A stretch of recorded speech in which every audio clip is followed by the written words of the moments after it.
have an X. How free are black people really in this country?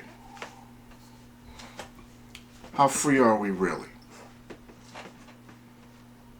This thing they call the First Amendment, and by definition, in simplest terms, it's supposed to be the United States Constitution that protects the right to freedom of religion and freedom of expression from government interference. How much of that applies to black people? It certainly didn't apply to brother Colin Kaepernick, NFL quarterback who took a knee to protest the murder of black men, women, and children by racist white police officers.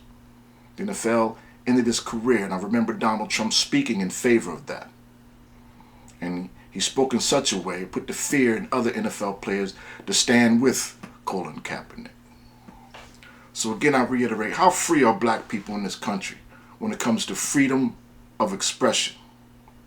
Why is it when black people talk about racism, we have to talk about it in a way that makes white people or non-black ethnicities feel comfortable? How come I gotta watch my mouth when I speak the truth? Who wrote that down? How did that become the social norm, particularly among black people? You know, racism is very real in this country, has been for quite some time. In fact, black people catch racism from every non-black ethnicity on the planet. Every one of them. Not one is exempt. And how come I have to, when any black person speaks about racism, why do I have to clarify for white people that we already know that, not just white people, but non-black ethnicities, we already know that all non-black ethnicities are not racist. We know this already. But how come I got to put that out there so that non-black ethnicities who is listening to me right now can feel comfortable? Well, here's what I like to say to you non-black ethnicities who claim you are not racist. All of you, if you're willing to tell the truth, all of you have family and friends who are racist. Every non-black ethnicity has a family member or friend that is racist. And when they behave racist, or when they speak racist, what do you do to stop them, to interfere, to embarrass them, to shame them? What do you do to separate yourself from them? Because let me explain to you what complicity means. If I'm in a car with 3 gangbangers, all 3 gangbangers are armed, but I'm in the car with them and we're driving through the hood looking for a particular target, a particular guy they want to shoot and kill. They find the guy, they shoot him, and they kill him. Not too long after that, we're apprehended by the police. When all 4 of us stand before that judge for sentencing, that judge doesn't give a damn that I didn't have a weapon and shot no one. The judge and jury could care less. The only thing the judge cares about is what did I do to stop those 3 men from killing the other gentleman walking down the street. What did I do to stop it? If I did nothing, the judge will find me complicit to the murder. And I'm going to do the same damn time, if not more, than the guys that actually did the killing. That's complicity. And a lot of non-black ethnicities claim not to be racist, but when your racist family and friends are exhibiting racist behavior, many of you say nothing, do nothing. This sickness called racism has been in this world, not just America, but in this world for far too long. It's a sickness, more so than a behavior. And the reason it's been around so long is because a lot of sick people are passing it down to their children. And it's horrible. It's I don't even know a word to put on it, man. It's deplorable that black people are still subject to it to this day. Because a lot of cowardly non-black ethnicities don't want to face the people they know and shame them for their racist behavior. Because quite frankly, black people can't do it by themselves. We can't change and combat the mindset by ourselves. So if you non-black ethnicities who claim not to be racist, if you refuse to address it when you see it, then you are complicit, and that makes you just as guilty. Let me move on to black people, man. Black people right now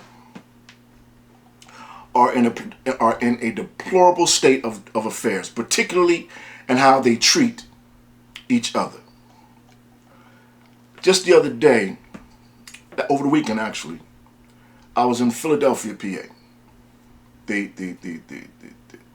happened to call Philadelphia the city of brotherly love. Well, if it used to be, it sure ain't anymore. It's not anymore.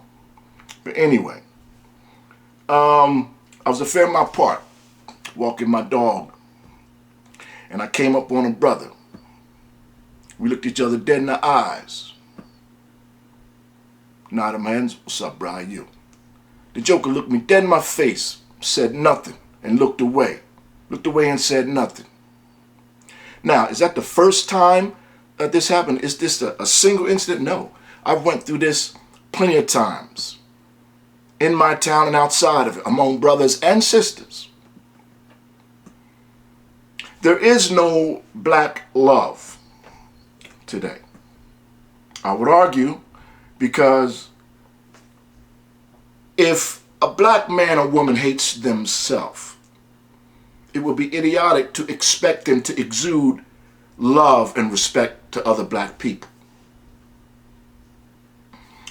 I want to interject Brother Malcolm X, who spoke on black hatred. Listen to this.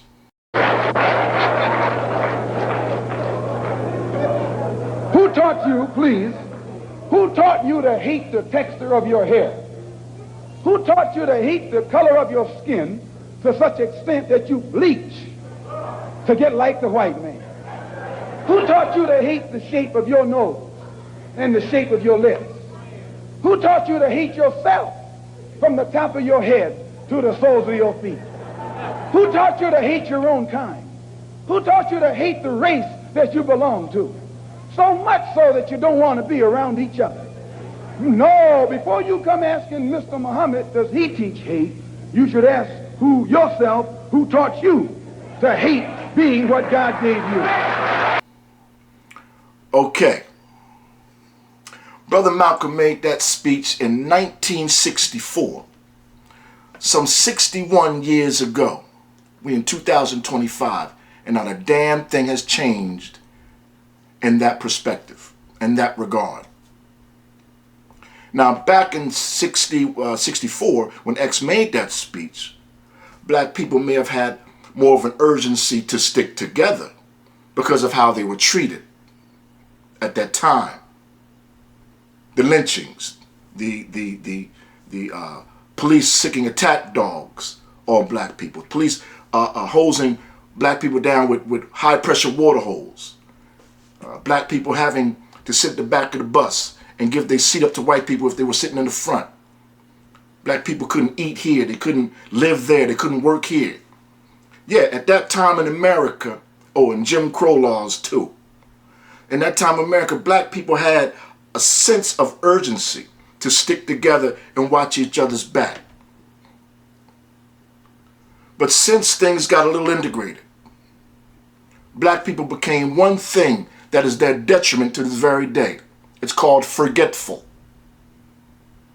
You forgot where the hell we came from and what we've been through in this country.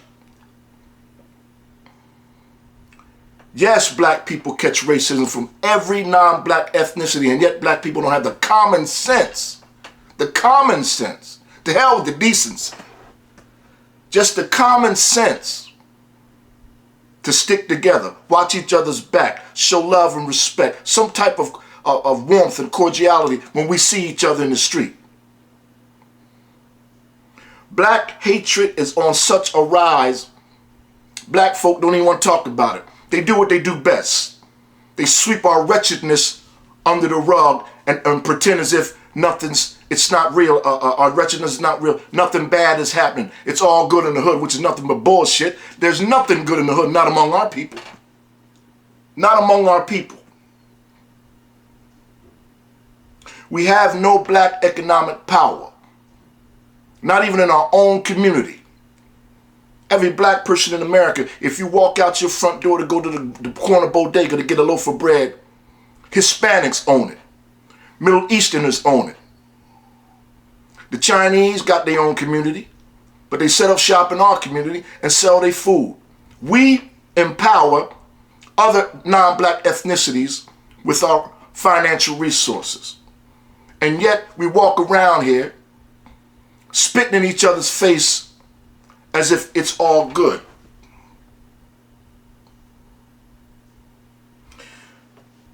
Black people, man, we're so lost. And I'm going to be real with you. I'm a pessimist about this.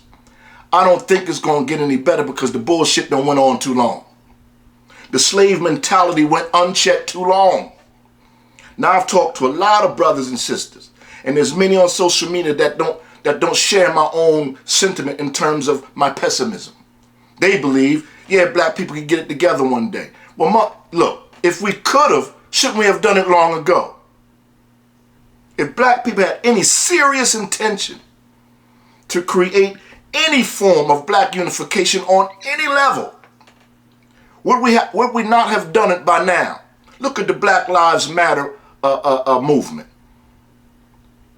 The leaders turned out to be nothing but crooks. They took the money from black folk and used it for personal gain. Shame on them.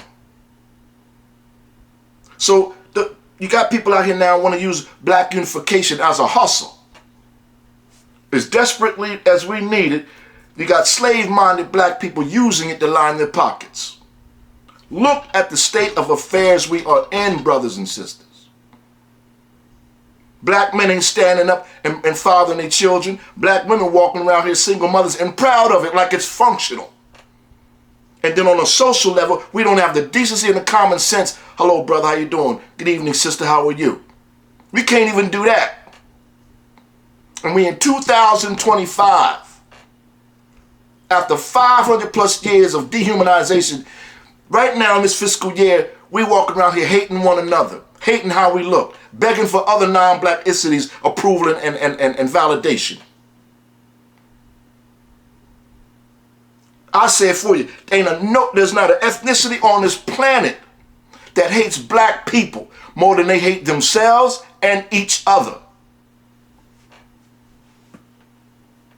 Now I can sit here and podcast and say all the things that make people warm and fuzzy inside, but I ain't got time for the bullshit, man. Because as far as I see things, in my world, if it ain't 100, it ain't shit. The truth is supposed to make you uncomfortable. Because it's supposed to be a catalyst for change. But black folk are lost, man. Willie Lynch did his job pretty good. Slavery did his job pretty good. And right now, we are not in a position to keep blaming the white man for our own wretchedness. His job is done. He done already fucked us up. What the hell are we going to do to fix it? With that, man, I'm at hold up. Before I go out, I just reminded myself that Brother X spoke on the house nigger and field nigger separation, the mindsets of both of them. Let's take a listen to Brother X. Back during slavery, when black people like me talked to the slaves, they didn't kill him. They'd send some old house Negro along behind him to undo what he said. You have to read the history of slavery to understand this. There were two kinds of Negroes. There was that old house Negro and the field Negro. And the house Negro always looked out for his master. When the field Negroes got too much out of line, he held them back in check. He put them back on the plantation. The house Negro could afford to do that because he lived better than the field Negro. He ate better, he dressed better, and he lived in a better house. He lived right up next to his master in the attic or the basement. He ate the same food his master ate and wore his same clothes. And he could talk just like his master. Good diction. And he loved his master more than his master loved himself. That's why he didn't want his master hurt. If the master got sick, he'd say, "What's the matter, boss? We sick?" When the master's house caught a fire, he'd try and put the fire out. He didn't want his master's house burned. He never wanted his master's property threatened.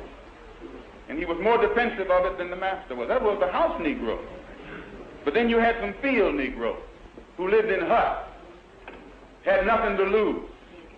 They wore the worst kind of clothes, they ate the worst food, and they caught hell. They felt the sting of the lash.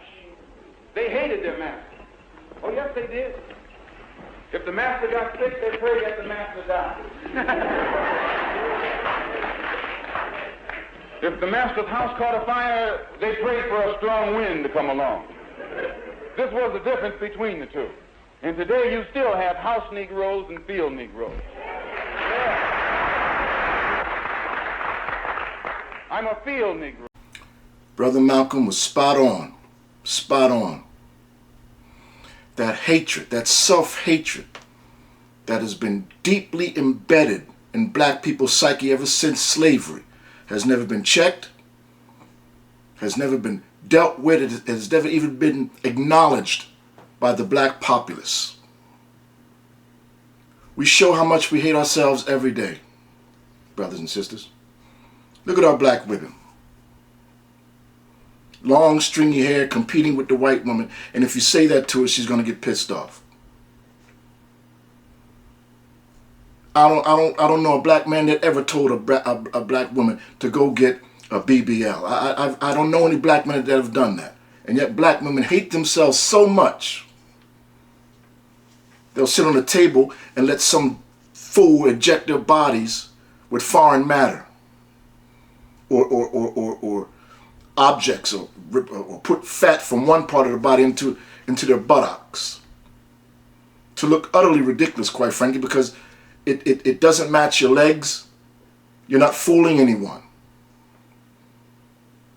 And you just look like a person that hates the package in which you came to this world in. The black man won't hesitate to destroy, kill, and character assassinate his own brother over the slightest infraction. Don't take much. Some black people walk this earth looking for a reason to hate another black person. Having someone do something to you to offend you or someone you love or to try to destroy your property. No, none of that. Black people don't need that to hate another black person.